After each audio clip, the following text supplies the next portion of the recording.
Merci à toutes et à tous d'être là. Je suis très content d'être à Perros-Guirec. Merci d'FS Perros-Guirec pour l'invitation. Aujourd'hui, on va parler incident, on va parler troubleshooting, on va parler run. S'il y a des concepts que vous ne connaissez pas encore, on va les explorer ensemble. Justement, je suis là pour ça. Moi, je m'appelle Sébastien. Je suis ingénieur logiciel chez OVH Cloud depuis maintenant 4 ans. J'ai un chat que vous verrez à la fin de la conférence. Je suis nantais. Je suis aussi un ancien bègue. Je préfère le préciser, comme ça, vous ne vous inquiéterez pas dessus pour la fin de la conférence, vous ne poserez pas la question. Et donc moi, je vous disais que j'étais ingénieur logiciel depuis maintenant 4 ans chez OVH Cloud, et plus généralement, je fais ce métier depuis maintenant 12-13 ans. Et en fait, je vais vous parler très rapidement de ce que j'ai fait avant. C'est que moi, j'étais à la base développeur web, j'étais ensuite spécialiste en deep learning, en IA, et après j'ai rejoint une équipe orientée cybersécurité dans les systèmes d'authentification et autorisation. Si je vous parle de tout ça, c'est parce que dans toutes ces expériences-là, pendant 10 ans, j'ai jamais touché de prod de ma vie, jamais. Soit parce que j'étais encore apprenti, soit parce que juste je n'étais pas responsable, ou parce que c'était du proof of concept, il n'y en avait pas vraiment. Donc si je vous résume 10 ans de carrière de dev, ça ressemblait à ça. En 3 étapes, git commit, git push, et je mets ma Jira en done. Je suis très content, j'ai fini mon travail, et s'il y a un problème, bah c'est pas le mien. Voilà. Jusqu'à ce que je rejoigne mon équipe actuelle, l'équipe qui s'appelle SIA, System Integration and Automation, ce qui est pratique avec ce nom d'équipe, c'est qu'ils sont très parlants, on sait tout de suite ce qu'on fait. On fait de l'intégration et de l'automatisation de systèmes. Ce qui est intéressant de cette équipe, c'est qu'il y a beaucoup de production, et j'en parlerai par la suite, on a beaucoup de production. Donc, dès que j'arrive dans mon équipe, mon chef me dit, tu auras 2 missions. Première mission, tu vas devoir être capable de faire du run au bout de 3 mois dans l'équipe. Et ensuite, tu devras être capable d'intégrer la rotation astreinte jour, nuit et week-end, 2 mois après. Moi, j'ai dit oui, super, très bien, pas de souci. C'est quoi le run en fait, exactement? Parce que moi, j'en ai entendu parler, je suis sûr que vous posez la question aussi pour ceux qui ne connaissent pas. Qui connaît le run ici d'ailleurs? Enfin, à main levée. Ouais, un petit 5e de la salle, je dirais. Ok, le run, c'est ce qu'il y a après le build. Le build, c'est très parlant, c'est la construction du projet. Donc, c'est tout ce qui va être la mise en place de l'infrastructure, le développement, nouvelles features éventuellement. Donc voilà, c'est vraiment la construction du projet. Et ce projet, ensuite, il est construit, il existe. Ça, c'est cool. Maintenant, il va vivre.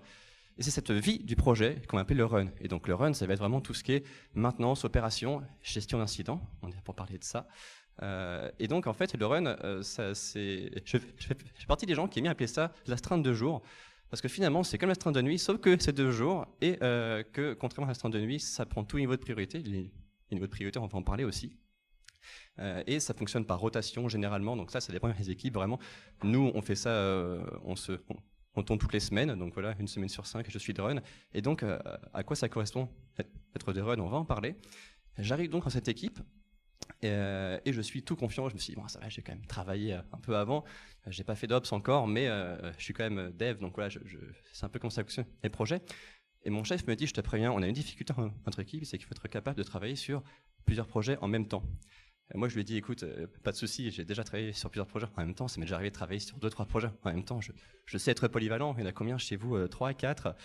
Il me dit, non, il y en a 50. Et là, tout de suite, je suis un peu moins serein. Et il me dit, non, t'inquiète pas, ça va aller, tu vas t'en sortir. Je dis, ouais, je vais m'en sortir. Il y a des incidents qui arrivent, ça arrive? Oui, bien sûr, ça arrive souvent, évidemment, on a beaucoup de production. Il m'a dit, t'inquiète pas, ça va bien se passer. Je me suis fait alors une réflexion, je me suis dit, c'est marrant, mon nouveau chef a plus confiance en moi que moi en moi. C'est intéressant. La question, c'est pourquoi? Et c'est vrai, question, pourquoi est-ce qu'il est si confiant? Il est confiant parce qu'on est dans une équipe qui est rodée, et justement, c'est ce fonctionnement d'équipe dont j'aimerais vous parler. Toujours est-il que moi, je me suis posé une question, je me suis dit, il n'y a aucun monde où je connais tous ces projets en 3 mois. C'est impossible. Il y en a 50, il y en a entre 50 et 60, c'est impossible. Il y aura au bout de 3 mois des projets que je connaîtrai très bien, d'autres que je connaîtrai un peu moins bien, d'autres que je connaîtrai très peu. Et moi, je suis habitué à intervenir en cas d'incident un petit peu pour dépanner, parce que j'étais pas vraiment ops, mais ça m'arrivait. Ce sont des projets que je connaissais. J'avais développé dessus, parfois je les avais créés de toutes pièces. Et donc, c'est facile d'avoir une intuition sur des projets qu'on connaît bien. Maintenant, la question que je vais me poser, c'est comment on se forme une intuition sur des projets qu'on ne connaît pas ou très peu? Comment on se forge un tout autre type d'intuition comme ça? Et c'est ça, en fait, dont j'aimerais parler aujourd'hui. Donc déjà, je vais commencer par qu'est-ce qu'on a à notre disposition quand un incident survient? Qu'est-ce qu'on a à notre disposition comme information autour de ce projet? On a plein de choses. On a l'incident, on a l'alerte qu'a généré l'incident, on a les logs, le monitoring, on a le code source de l'application souvent, parce que c'est des projets qu'on maintient. On n'a pas de forme sur laquelle ça tourne, Kubernetes ou autre. C'est pas l'information. Moi, je suis encore un petit peu perdu pour l'instant, mais je sais à peu près ce que j'ai à ma disposition. Et du coup, je me dis, bon, on va peut-être commencer à appréhender ce que c'est le run. C'est quoi le run en fait, et surtout par quoi ça commence finalement le run?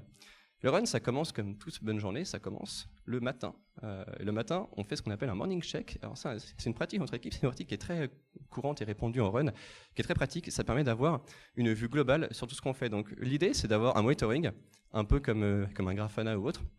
Et l'idée, c'est vraiment de ne pas avoir de cours, pas avoir de bar chart, pas avoir de trucs, vraiment du chiffre, des couleurs, quelque chose de très visuel. L'idée, c'est que dès le matin, dès la première heure, on ait une idée très synthétique de ce qui se passe en un coup d'œil. Un coup d'œil moyennant quelques scrolls vers le bas, mais un coup d'œil quand même. Et les couleurs qui sont très parlantes, évidemment, le vert, tout va bien, jaune-orange à surveiller, et le rouge, il faut sûrement intervenir. Donc là, ce qui est bien, c'est que dès le début, on sait déjà à quelle sauce on va être mangé. Et on sait déjà qu'on va pouvoir prévenir les équipes qui dépendent de tel ou tel projet. Attention, il y a ce truc-là qui a un petit peu bougé pendant la nuit. Voilà. Donc ça, c'est assez pratique. Ok, qu'est-ce qu'on fait ensuite quand on est de run? On est responsable de la gestion des tickets d'incidents. Donc ça, c'est une semaine de run quand tout se passe bien. Il y a un incident qui tombe. Ça, c'est une semaine de run de manière un peu plus réaliste. Il y a un peu plus d'incidents qui tombent. Premier réflexe, je vais cliquer sur les incidents un par un et je vais regarder de quoi ça parle exactement, parce que un incident, une alerte qui est bien formatée, on a quand même le projet qui est écrit dessus. Nous, on a décidé de ne pas faire confiance à ça et de faire en sorte qu'il y ait un humain qui affecte le projet à chaque fois pour être sûr que l'incident soit affecté au bon projet. Donc, premier réflexe, j'affecte au projet. Et ensuite, je regarde si l'incident correspond bien. Parce qu'on a des incidents, on a des priorités, et ça, je vais y revenir juste après. On a des priorités qui sont liées à ces incidents en fonction donc sur quel incident on va s'attaquer en premier ou pas. Et ça, c'est pareil, on va aussi le vérifier à la main, parce que parfois, autant c'est plutôt bien fait automatiquement, autant parfois c'est intéressant de vérifier que l'impact il n'a pas été sous-estimé, ou parfois surestimé aussi. On a des métriques intéressantes, là je ne vais pas toutes les mettre, mais on en a une qui est très intéressante, qui est le time to resolve, on l'appelle aussi le time to restore service. C'est le temps en gros qu'on a pour travailler dessus, pour résoudre l'incident. C'est-à-dire que cette barre, on l'arrête, on clôture l'incident quand on a restauré le service tel qu'il était avant l'incident. Il y a d'autres métriques. En gros, il y a deux grosses métriques hyper importantes en incident, et là ça vaut aussi bien pour l'astreinte de nuit que l'astreinte de jour. C'est le TTA et le TRS. TTA comme Time to Acknowledge, TRS comme Time to Restore Service, celle qu'on vient juste de voir. Le Time to Acknowledge, c'est hyper simple, c'est juste dire qu'on est au courant. Donc en fait, c'est une façon de dire coucou, il y a un humain qui a pris connaissance de l'incident, il n'y a pas personne qui est dessus, rassurez-vous, et on commence à travailler dessus. C'est là que la deuxième barre commence, la barre qu'on a vue tout à l'heure. Et là, ça va être tout ce qui est la contextualisation du problème, la prise de connaissance, le troubleshooting. Si vous ne connaissez pas ce terme, on va s'y attaquer. Mais en gros, le troubleshooting, c'est le fait de mener l'enquête peu à peu pour comprendre d'où ça vient et résoudre l'incident, jusqu'à sa résolution. Donc on revient à nos tickets. Ah, pardon, il y a des priorités, évidemment, j'avais dit que j'en parlerais. Ça va généralement de P5 à P1. Là, c'est pareil, ça peut varier d'équipe à d'autres, mais de P5 à P1, c'est une constante qu'on retrouve assez quand même. P5, c'est vraiment le niveau d'urgence minimal. C'est un incident qui n'est pas critique, mais qu'on a quand même besoin de corriger. Donc, on va avoir généralement 1 ou 2 semaines pour le corriger en fonction des équipes. P2, ça va commencer à être urgent, généralement dans la journée, parce qu'on a potentiellement des humains ou des clients qui sont impactés. Et P1, là, c'est tout le monde en alerte, ça devient la priorité de toute l'équipe, run ou pas. C'est le genre d'alerte qui nous réveille la nuit. Donc, retour au ticket, un incident il vient d'arriver, premier réflexe, je l'affecte, deuxième réflexe, je regarde, et là je me dis, voilà, il y a un incident là quand même, il commence à s'écouler un petit peu, il est tout rouge, on ne veut pas dépasser, parce que quand on dépasse à du breach, et donc là, bah, c'est pas bien pour nos SLA, c'est pas bien pour tout ce qui est nos indicateurs de performance dans l'équipe, on veut être fiable sur les incidents. Sauf que je creuse un petit peu et je regarde que cet incident il a été sous-évalué automatiquement, c'est en fait une P2. Donc peu importe si l'autre il risque de dépasser, l'important c'est de gérer les incidents les plus critiques en premier. Voilà. Donc ok, je suis de run, je fais mon morning check, je gère mes tickets, je vais commencer à m'attaquer un petit peu aux incidents. C'est important de comprendre, et j'aimerais faire une slide entière avec juste 2 phrases pour dire que c'est très important d'être le point de contact de son équipe quand on est de run. Quand on est de run, on n'est pas dans son coin, on n'est pas non, me dérangez pas, je suis en train de troubleshooter, je suis en train de gérer l'incident. On est le point de contact parce que quand on travaille dans un écosystème, on est dépendant de plein d'équipes et où plein d'équipes peuvent potentiellement dépendre de nous. Les équipes vont parfois nous poser des questions parce qu'ils ont des incidents qui sont liés à nos projets, ou juste parce qu'elles ont besoin de comprendre comment certaines choses qu'on fait fonctionnent. Et là, c'est pas celui qui a du temps répond machin, parce que parfois tout le monde peut être occupé et on va pas mettre 3 heures à répondre à quelqu'un. Donc l'idée, c'est qu'il y a quelqu'un qui soit responsable de ça, et cette personne, c'est la personne de run. La personne de run, c'est le point de contact de l'équipe. Et généralement, moi, quand je vais contacter une équipe, ça va être la personne de run qui va me répondre. Donc voilà, c'est une question de être un petit peu ouvert surtout, et donc quand on est de run, on gère les tickets, tout ça, mais aussi, moi je reste hyper en alerte sur tous les channels WebEx, les mails, tout ce qui peut tomber pour intervenir et aider les gens. Et donc là, c'est bien, là, je vous parle un petit peu des tickets, je vous parle des barres qui avancent, tout ça. On ne s'est pas encore intéressé au cœur du problème, le troubleshooting. Le troubleshooting, comment ça se passe? Alors il y a un des points fondamentaux du troubleshooting, c'est un terme que vous avez sûrement déjà entendu, c'est la root cause analysis, qu'on appelle en RCA. La root cause analysis, c'est le moment où on commence à transformer son travail dans une partie de Cluedo. On va commencer à récolter des indices pour remonter la piste, et essayer de trouver le coupable et l'arme du crime pour résoudre l'enquête. Alors ça, il y a plusieurs façons de le faire, il y a plein d'approches. Quand on commence à se documenter, on documente une dizaine d'approches assez courantes. Et moi, j'en ai choisi 2 qui me paraissent intéressantes à expliquer. La plus intuitive, qui n'est pas forcément la meilleure, mais la plus intuitive quand même, c'est basée sur l'historique. Si on gère un incident depuis longtemps, dans une équipe qui en gère depuis longtemps, on se dit, si un incident tombe, il y a des chances pour qu'il soit déjà tombé avant. Donc on peut s'aider des gens qui ont déjà résolu des incidents similaires. C'est pratique, c'est rapide, il n'y a pas besoin de s'y connaître beaucoup. On avance rapidement, donc c'est instinctif, mais c'est pas la méthode que je conseille parce que on a des impressions de déjà vu, un petit peu des faux échos, donc ça peut induire en erreur. Et justement, le fait qu'on n'ait pas besoin de s'y connaître beaucoup sur le projet, c'est un problème parce que le run, c'est une excellente source d'apprentissage sur les équipes, sur les projets qu'on fait. Et comme je vous disais, il n'y a aucun monde où en 3 mois, je m'y connais à fond sur tous les projets. C'est le run qui va me permettre d'avoir une vision d'ensemble sur tous les projets grâce au fait que je vais justement commencer à chercher comment fonctionnent les projets sur lesquels tombent les incidents. Donc une méthode un peu plus intéressante qui s'appelle le drill down, ça elle est assez parlante. Le but, ça va être de creuser vers le bas, donc voilà, non très parlant. L'idée, c'est de partir d'un problème large pour arriver vers les problèmes sous-jacents de plus en plus profonds. Donc on a une grosse erreur qui arrive, une erreur d'un microservice. Donc ok, je vais partir du microservice qui est tombé. Ensuite, je vais regarder l'erreur qui a été déclenchée.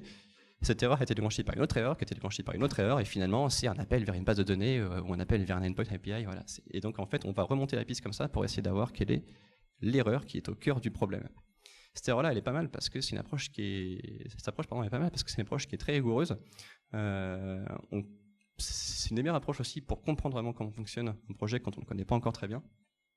Le seul défaut, c'est que ça prend du temps, hein, évidemment, surtout si on creuse dans le mauvais sens. Donc c'est là où on va commencer à se forger une intuition peu à peu.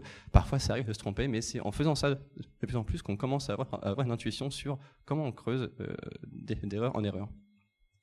Donc ça, c'est important, et moi quand je suis arrivé dans l'équipe, j'étais focalisé sur ça. Le troubleshooting, c'est une enquête. Le troubleshooting, c'est une partie de Cluedo, c'est le fait de résoudre des mystères. Et un jour, quelqu'un de beaucoup plus avisé que moi, et qui a beaucoup d'expérience dans le domaine, m'a dit, les gens qui font du troubleshooting, ils ne se posent pas toujours les bonnes questions. Et du coup, est-ce qu'on s'est posé la bonne question? Quel problème j'essaie de résoudre à la base? En fait, moi, je suis un peu tech, je suis dev depuis toujours, je commence à faire un peu d'ops, maintenant vous l'avez compris. Et quand un problème tombe, on est un peu stimulé, on se dit oh, j'ai envie de comprendre comment ça marche. C'est un peu comme un jeu vidéo, on va essayer de trouver ça. Le client, globalement, il s'en fout de comprendre le tenant et les aboutissants du mystère. Lui, ce qu'il veut, c'est qu'on résolve son problème. Et d'ailleurs, la métrique associée à ça, elle ne s'appelle pas le time to trouver la solution, elle s'appelle le time to restore service. Lui, ce qu'il veut, c'est restaurer le service. Donc j'aimerais vraiment accorder un point d'attention sur le fait que c'est hyper important de restaurer le service à son état initial avant l'incident. Et donc, quand je disais que la root cause analysis était une des composantes principales du troubleshooting, la seconde composante principale, c'est vraiment le fait de restaurer le service. Et pour ça, je vais vous proposer des petits cas pratiques que j'ai vécus après une légère transition bouteille d'eau.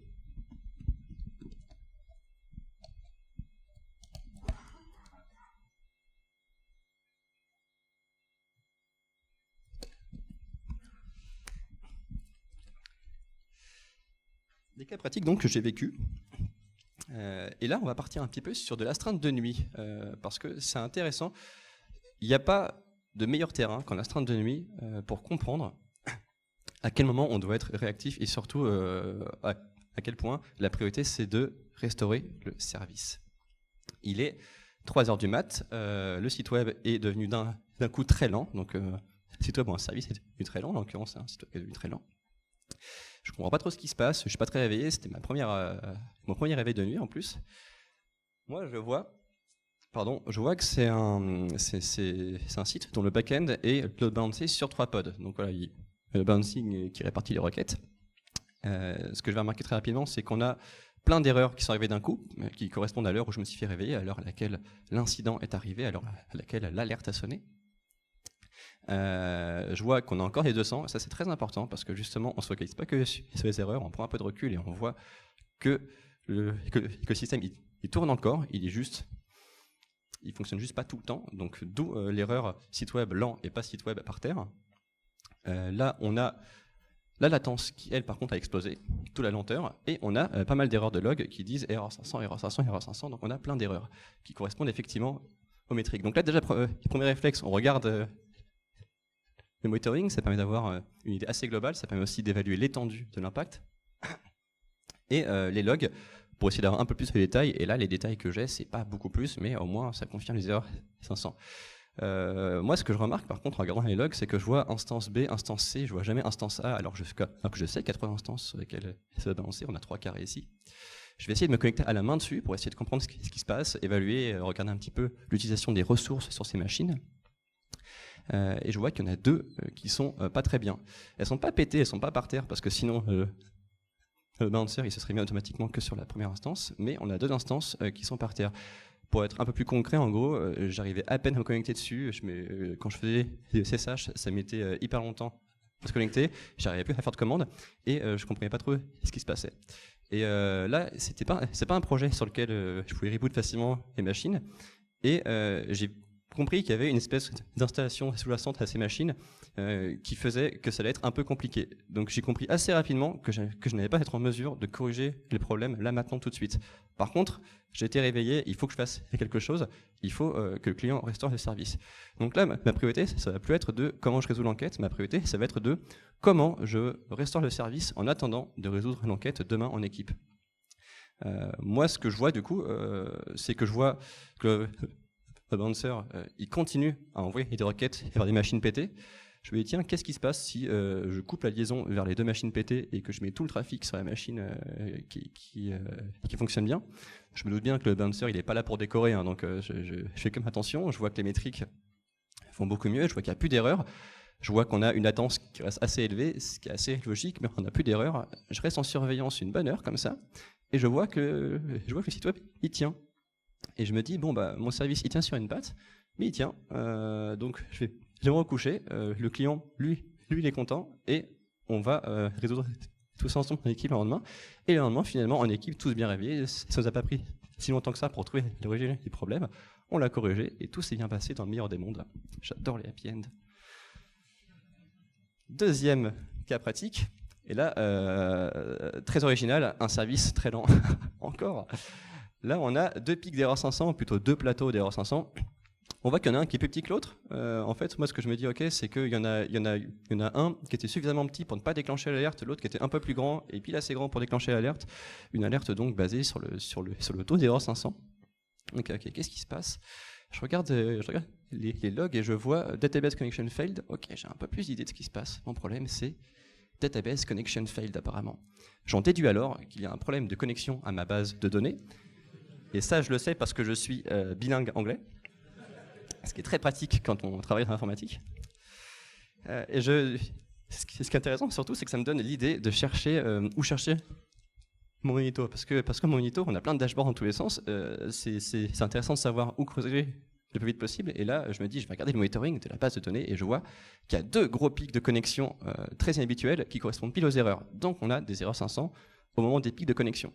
Je ne sais pas s'il y a des gens à qui ça peut évoquer quelque chose, mais par chance, j'avais deviné assez vite, c'est un problème de rate limiter. En fait, on avait un rate limiter sur une requête, et au bout d'un moment, quand le rate limiting il est dépassé, on a des requêtes qui sont droppées. Voilà, et donc je regarde, mais qui balance toutes ces requêtes, qui fait ça? Et là, je vois que là où on a des utilisateurs, nos utilisateurs les plus bruyants qui font entre 10 et 20 requêtes dans une même seconde, là on en a un qui nous fait 140 requêtes. C'est pas un DDoS, parce que sinon on voit que c'est pas volontaire, mais il utilise notre API comme un bourrin et il est en train de nous mettre à genoux. Donc moi je ne sais, j'ai des solutions qui me viennent en tête, mais pas de solutions qui sont rapides. Je me dis, ouais, on va pouvoir optimiser les connexions, peut-être faire du rate limiter personnalisé, mettre du cache, du scaling, tout ça. Ok, ça, on va peut-être le faire, on va peut-être en parler demain. Qu'est-ce que je peux faire là, maintenant, tout de suite? L'idée, c'est de restaurer le service. Je vais augmenter la tolérance de mon rate limiter. Comme ça, il n'y a plus d'alerte qui sonne. Le système, il tient plutôt bien. C'était une alerte pour faire attention plus qu'autre chose. Donc, je vais me recoucher et tout va bien. Et encore une fois, on a pu trouver rapidement une solution au problème.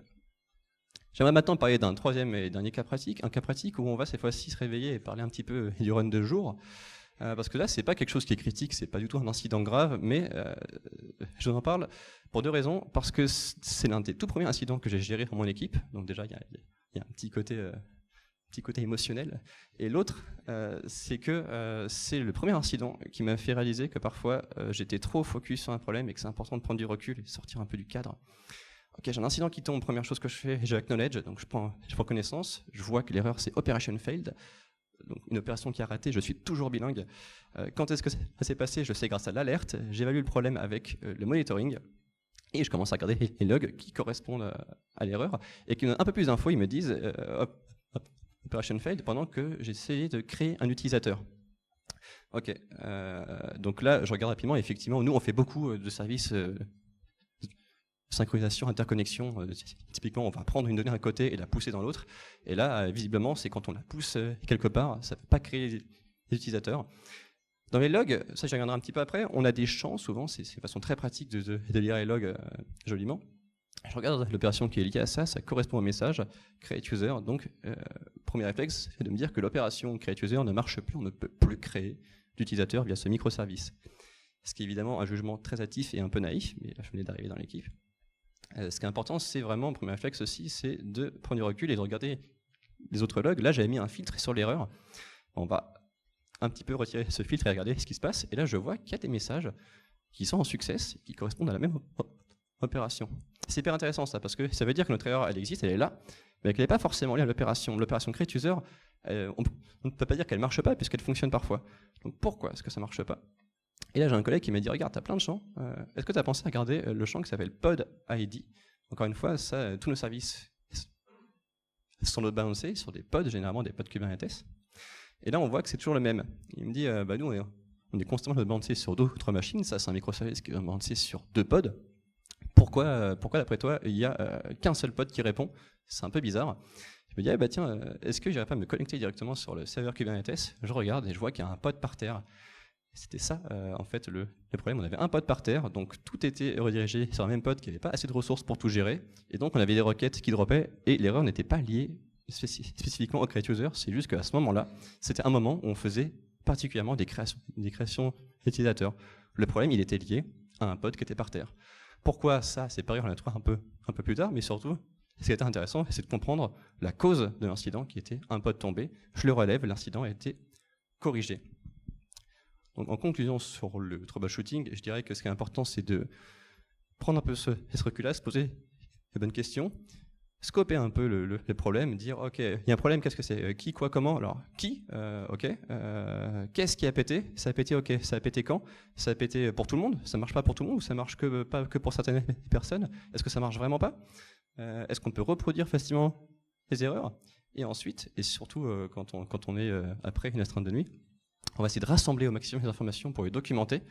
Dans le cas d'un incident critique, c'est ce qu'on va appeler un post-mortem, mais voilà, on va essayer de documenter pour apprendre nos erreurs, apprendre des incidents et essayer d'être plus en mesure de les corriger plus tard. En parlant de post-mortem, il y a une méthode que j'aime bien en post-mortem, qui n'est pas utilisée comme post-mortem, mais nous on l'utilise dans ce cadre-là, c'est la méthode des 5 whys. Méthode qui consiste à se poser la question pourquoi 5 fois de suite? Donc là, on a un utilisateur qui ne peut plus se connecter à l'application. Ok. Pourquoi? Parce que le système d'authentification, il nous renvoie des erreurs à 500. Ok. Pourquoi? Parce que le système d'authentification, il n'a pas réussi à query la base de données. Ok, pourquoi? Parce que la base de données, en fait, on n'a pas réussi à établir la connexion. Pourquoi? Parce que en fait, on n'arrivait juste pas à le joindre, le serveur. Mais pourquoi? Parce que il y a une règle de pare-feu qui faisait que ça marchait plus. Et en fait, la conclusion, c'est qu'il y avait une règle de pare-feu qui avait été changée. Il y a eu une erreur dessus. Ce service-là ne pouvait plus reach. Le service d'authentification de ce microservice-là ne pouvait plus reach la base de données. Donc, le service ne fonctionne plus, le système d'authentification du service ne marche plus. Voilà, c'est poser la question 5 fois de suite. Et donc là, cette conférence, elle pourrait se terminer là, parce que j'ai un peu fait le tour de manière synthétique de ce que je vais vous dire sur le troubleshooting. Mais le thème de ces conférences, à la base, Aperos Gerex, cette année, c'est un peu les bonnes conventions de code aussi, enfin les outils en général. Là, j'ai parlé de bonnes pratiques de troubleshooting. Mais moi, comme je vous ai dit, je suis arrivé dans une équipe où je ne pensais pas être capable en 3 mois de faire ça. Et si je l'ai été, c'est parce que j'avais une équipe qui était bien rodée et qui avait déjà mis en place pas mal de concepts super intéressants. Je pourrais résumer ça par un grand sage une fois qui m'a donné un parchemin sur lequel était écrit « Développez vos applications comme si vous alliez les maintenir parce que c'est le cas ». En fait, c'était un collègue qui m'a dit ça pendant une visio, j'ai trouvé ça marrant et j'ai trouvé ça vrai surtout, suffisamment vrai pour que j'ai envie de le mettre en transition entre les deux parties, une partie un peu plus technique. On a un petit peu regardé tout ce qu'on survolait en cas d'incident, les logs, les métriques, etc. Les logs, c'est hyper intéressant. Les logs, c'est un peu le nerf de la guerre en termes d'information, c'est les signes de votre application. Qu'est-ce qu'on veut absolument éviter quand on regarde des logs en cas d'incident, ou même de manière générale, c'est absolument le manque de données. Il n'y a pas plus frustrant que de se dire ah, j'aurais pu trouver la solution, il manque juste une info, il manque juste ce pass d'URL que je call, juste l'opération, le numéro de version, si seulement j'avais cette information-là, mais j'ai pas pensé à la loguer. Je mentirais si je disais que ça ne m'était jamais arrivé. C'est extrêmement frustrant parce que là, t'es juste bon pour faire un patch qui consiste à juste ajouter du log, reproduire l'erreur. C'est frustrant, ça fait perdre du temps, donc on évite absolument de perdre de la donnée. Et à l'inverse, on évite aussi le bruit parce que plus on a d'informations, plus ça va être dur de les retrouver. Un développeur m'a dit une fois, pas la peine de loguer ce que vous avez mangé à midi. Ce qui nous intéresse, c'est vraiment les informations intéressantes. Donc pas de bruit et en même temps, pas de manque d'informations. C'est vraiment les deux règles principales quand on fait du log. Les logs, on ne va pas les loguer n'importe comment, on va les loguer par des niveaux de log. Donc là, je ne vais pas trop m'attarder dessus, mais on a plein de niveaux, on en a 6 qu'on retrouve beaucoup. Vous avez ici, info, c'est tout ce qui est log d'information, signe de vie de l'application. Warning, voilà, ça va parler anglais aussi, erreur pareil.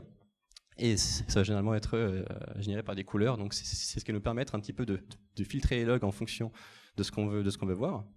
Et qu'est-ce qu'on log en fait? On va loguer pas mal de choses intéressantes. On va loguer la request ID, les request ID qui permettent de tracer le chemin des requêtes par où elles sont passées. Ça, c'est hyper intéressant quand on troubleshoot.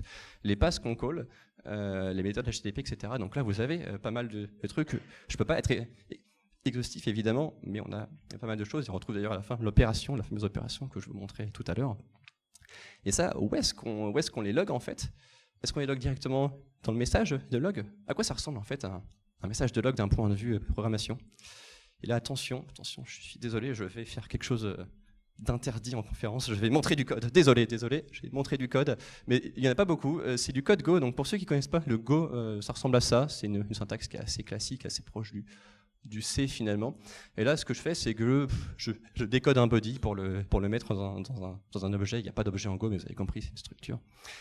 Et là, tout s'est bien passé et je mets un log. Logrus, c'est une lib qui est très largement utilisée en Go, en Golang.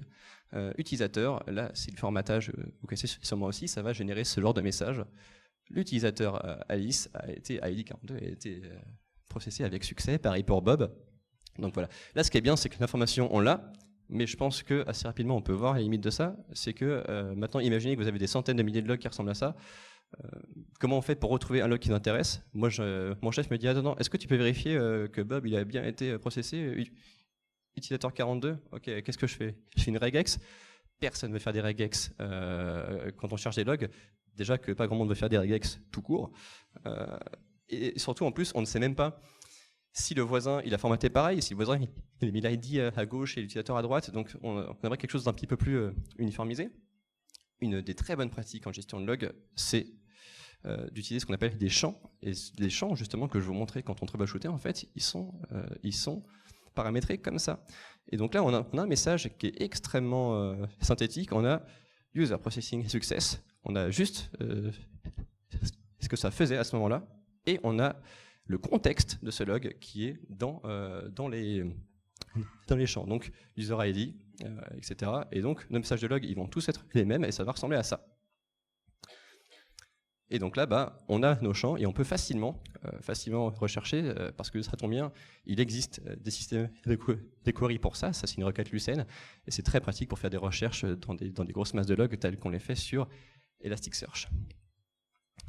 Ok, ensuite, monitoring dashboard, les bonnes pratiques, ça j'ai passé très rapidement dessus parce qu'on n'a plus beaucoup de temps, mais là c'est pareil, c'est un peu ce qu'on a vu, on retrouve les couleurs, on va monitorer ce qu'on va monitorer, donc quelque chose qui est assez synthétique avec les erreurs 400, 500. Les codes couleurs, c'est un peu les mêmes règles, donc ça c'est pareil, ça, c'est surtout pour qu'on vous récupère les slides, si vous voulez, sur mon site à la fin, comme ça j'écris un petit peu tout, mais on va avoir des informations claires. Pourquoi est-ce qu'on veut des informations claires?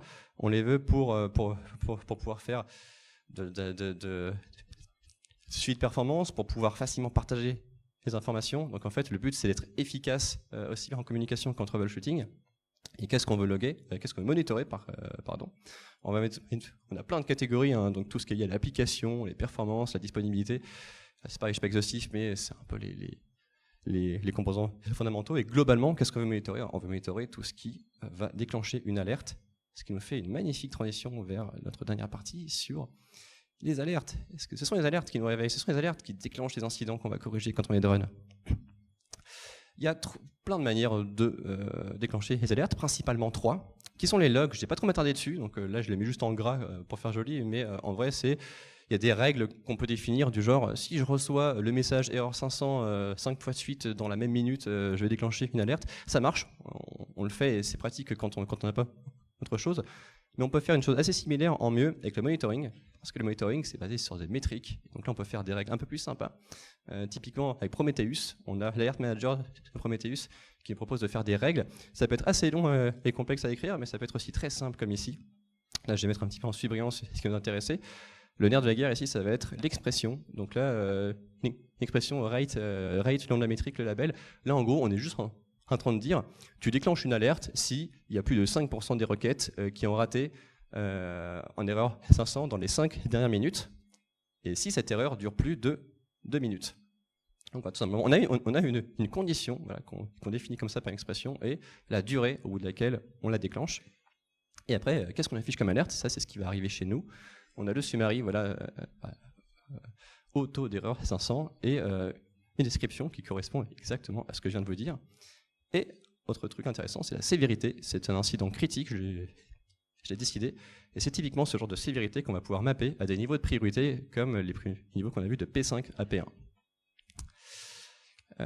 Et donc ça, c'est quand même assez pratique. Et il y a l'autre méthode qui est les alertes déclenchées au niveau applicatif directement. Et donc là, c'est tout simplement, au niveau applicatif, vous pouvez déclarer des variables, vous pouvez déclarer des métriques, vous pouvez aussi déclarer des alertes, bien sûr, ça se fait pas mal.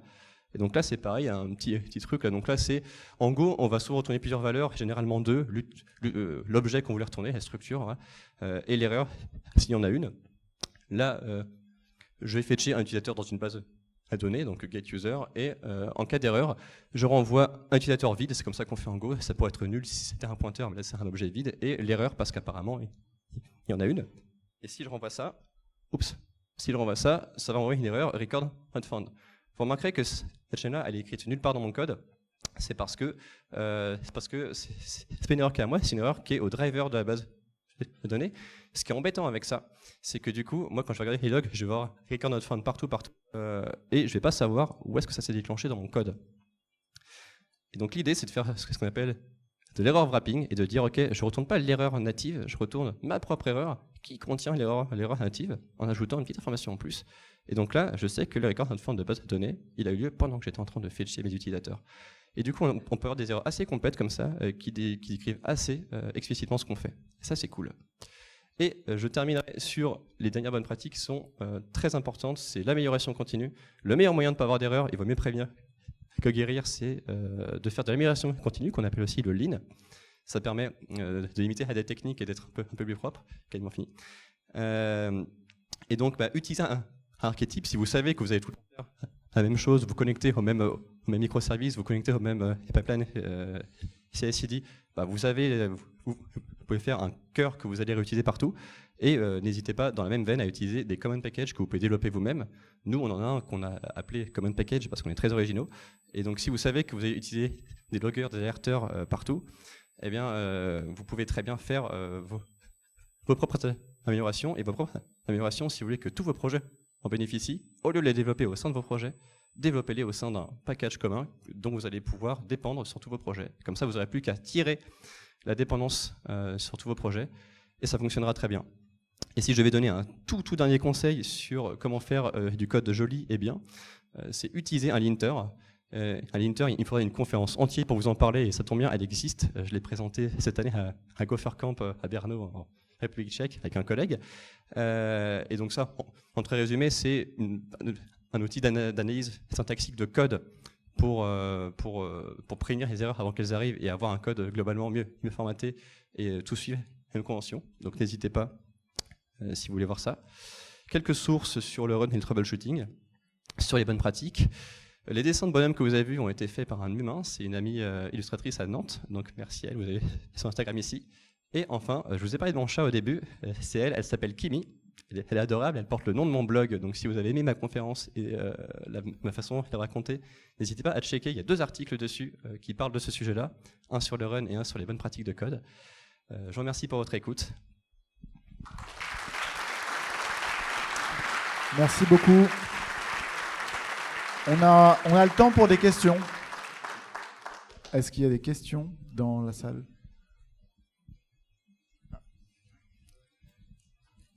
Et le feedback, ce serait très sympa si vous avez du réseau. Merci pour la conférence. Ouais. Moi, j'avais une question. Vous avez dit qu'il y avait des... Je suis là. Vous avez dit qu'il y avait des paquets. J'imagine qu'ils sont en Go, les paquets, du coup. Common package. Ouais. Ils sont open source ? Alors en fait, j'ai violé un petit peu vite sur la fin. C'était plutôt un conseil de... Alors oui, utilisez des paquets que vous trouvez, en fait. Donc là, c'est plus un conseil de chercher des paquets ou développer-les vous-même. Et nous, on a vraiment toute une librairie qu'on a développée nous-mêmes en interne et qu'on va sûrement open sourcer un jour, d'ailleurs. Donc en fait, l'idée, c'est plus de... Quand vous savez que vous allez avoir des besoins sur tous vos projets, au lieu de les développer sur tous vos projets, centralisez-les au sein d'une librairie, votre propre librairie, que vous allez pouvoir utiliser partout. D'autres questions ? Oui. Allez, une petite question rapide sur le log level. Tu peux lever la main, c'est bien parce que je... Ouais, pardon, c'est moi. Ah, qui était là. Sur le log level, moi j'ai toujours un petit doute à savoir si on doit loguer en warning, en erreur, et je me suis fixé cette règle que si c'est une erreur que j'arrive à gérer sans casser le code, je mets en warn, et si c'est une erreur qui casse le code, je mets à error. Est-ce que tu es en phase avec ça ou pas du tout ? Ouais, en fait, ouais, warning, ça c'est pas warning, c'est plus attention. C'est exactement ça en fait. Une erreur qui ne casse pas le code et qui n'a pas spécialement vocation à casser le code, c'est plus un point d'attention quoi. Donc non, ça le casse pas, mais c'est pas le mieux non plus. Genre typiquement, c'est ce qu'on va retrouver dans librairie dépréciée, genre le truc. Je te conseille de faire ça pour ne pas avoir d'erreur dans le futur, mais c'est pas encore une erreur. Donc ouais, je suis assez en phase, ouais. Est-ce qu'il y a une autre question ? Non ? Merci beaucoup, Sébastien. Merci à vous.